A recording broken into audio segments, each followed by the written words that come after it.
Hello, soulmates. Welcome to my YouTube channel. If you are new to this channel, you are very much welcome. And if you're a returning subscriber, thank you so much for always stopping by.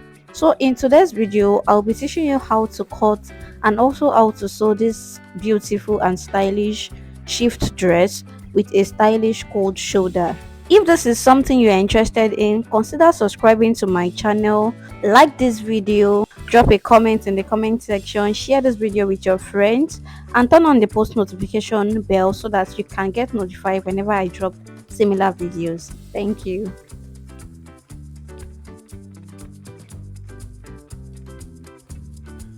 Welcome back, soulmate. So this is the material I'll be using. So this material is a light crepe.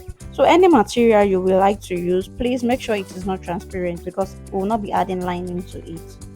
The next thing to do now is to fold your fabric into two. You can either cut the back and the front together, or you can cut it one after the other like I'm doing.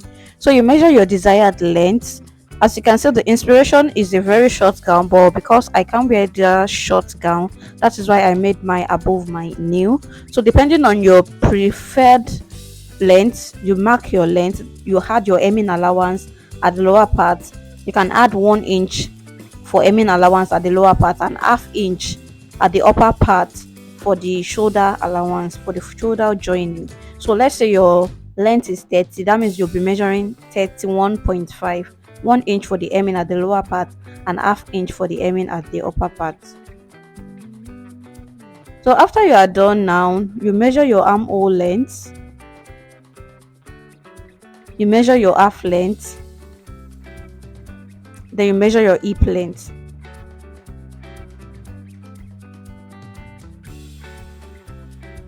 So those are the basic measurements you'll be using. So for your shoulder, you measure your shoulder measurement divided by 2.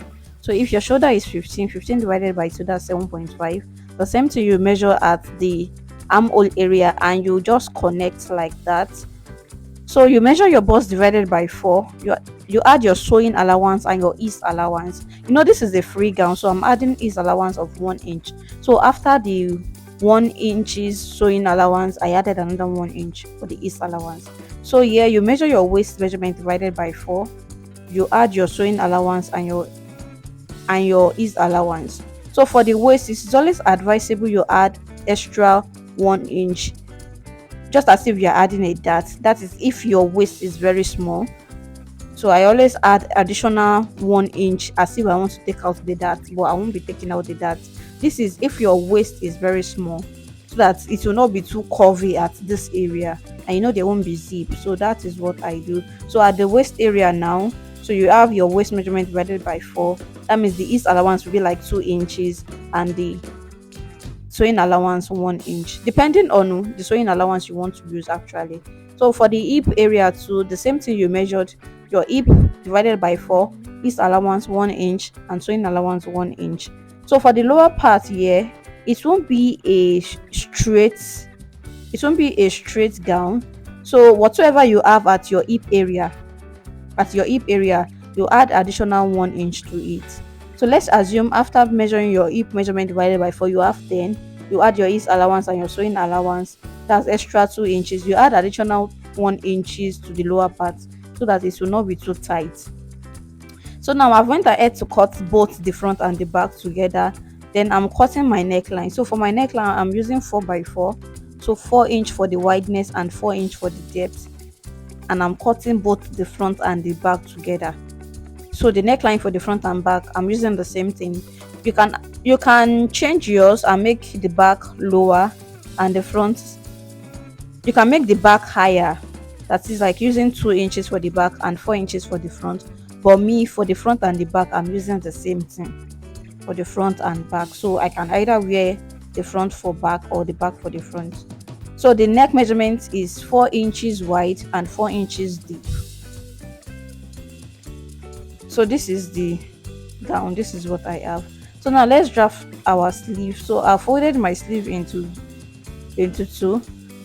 So the length of my sleeve is a 3/4 length. So you measure from between your elbow and your wrist, you divide this into 2. That is your 3/4 length, you measure it. Then I'm just using freehand to just draft this sleeve. If you want a detailed sleeve tutorial, I will just link it up here. So I'm using my free hand to draft this sleeve because it is a wide sleeve, it is not a fitted sleeve. So at this area now, you measure your bicep divided by 2, then you add your joining allowance, then you will slant it because it is not straight. As you see, it is not straight, then you just slant it like this.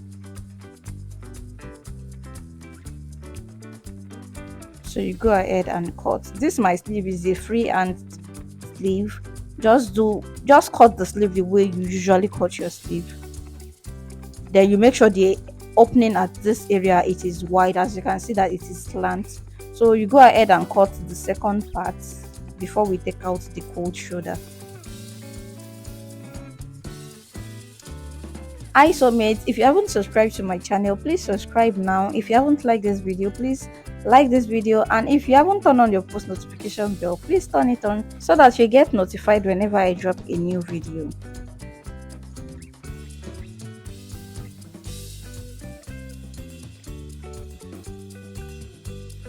So now the next thing we'll be doing is to take out the cold shoulder. So I'll be measuring about 8 inches. Okay, I'm measuring about 7 inches, and at this part here I'm measuring just 3 inches. Okay, I'm extending it to 4 inches. So you can decide whatsoever you want to use, if you want to reduce this or you want to increase it, but I won't advise you increase this. You can either reduce it. So then you connect the point at that area and the one at this lower part together, just like this. You connect it together, then you cut it out.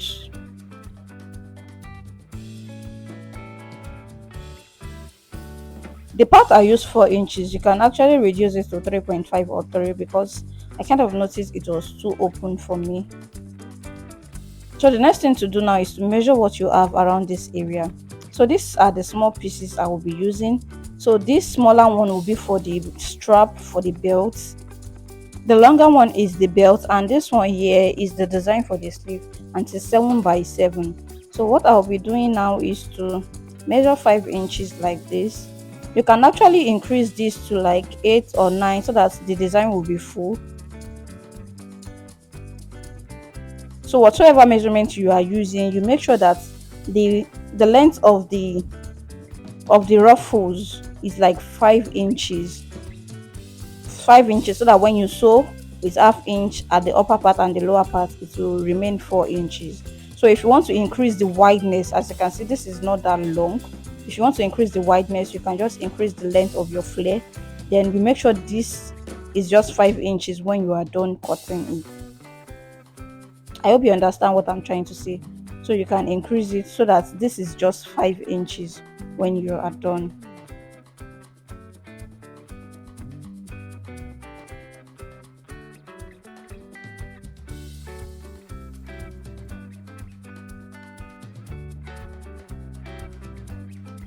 So now you go ahead and sew this side and you hem the lower part of your sleeve. You sew the side and you hem the lower part. So let's keep that aside. So this is the main bodice. So what we'll be doing to this is to join the shoulder. We join it at the shoulder area. We join it at the side. We hem the neckline with a bias and we hem the lower part.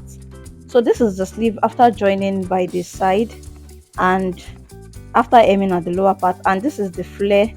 I've went ahead to turn it with a bias. You can actually use a weaving machine to weave the edges, then you sew. So this is it. You fix it on this sleeve in such a way that when you flip it over, it will fall on the sleeve. So if you have any excess here, you make sure you make a gathers so that it can accommodate within this opening on the sleeve.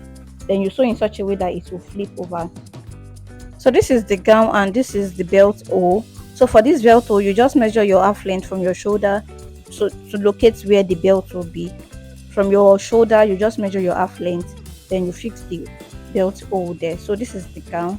So the next thing we'll be doing is to fix the sleeve on it. So this is the sleeve after sewing. So after joining it to this is what I have. So the next thing I'll be doing now is to notch this part. You notch the joining so that it's when you flip it over, it can come out really nice.